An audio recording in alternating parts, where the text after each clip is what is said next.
Guys अब यो चाहिँ हेर्न सक्नुहुन्छ यो चाहिँ अब त्योहरू बाख्राहरूलाई खानदिन लगाएको गाइस होइन। अनि त्यसपछि यो त्यहाँ हेर्न सक्नुहुन्छ यो मेरो बहिनी हो गाइस होइन। त्यहाँ हेर्न सक्नुहुन्छ यो कुकुरहरू हेर्नु गाइस। कुकुर फेरि एउटा मात्रै हेर्नु गाइस हेर्नु तिनवटा हो कि दुईवटा मात्रै छ आज भाडामा ल्याएको छ गाइस। यो चाहिँ अब म चाहिँ माथि घर जान्छु गाइस होइन। यो चाहिँ तिनवटै हो गाइस यो चाहिँ पसल हो गाइस। अब म जाने गर्छु गाइस। कुडै कुडो हेर्नु गाइस कुडै कुडो छ गाइस कुडै कुडो। ओहो कुडो लगायो भने त 3 दिनसम्म होइन ल 3 दिनसम्म निकाल्न सक्दैन हेर्नु हेर्नु ल ल ल कति धेरै हो गाइस।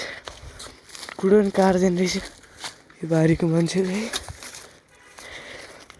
र गाइस म चाहिँ माथि घर आइसकेँ गाइस हेर्न सक्नुहुन्छ यही हो होइन। बाख्राहरू राख्छ यहाँ थाहा होला तपाईँले पहिलाको ब्लगमा नि हालेको थिएँ। अनि गाइस अब यसो हालिदिन्छु गाइस होइन यो अनि घरतिर लाग्नु पर्छ। अनि गाइस बाख्राहरू फेरि भेटाइदिनु यी सक्नुहुन्छ यी सालाहरू हेर्ने के म्या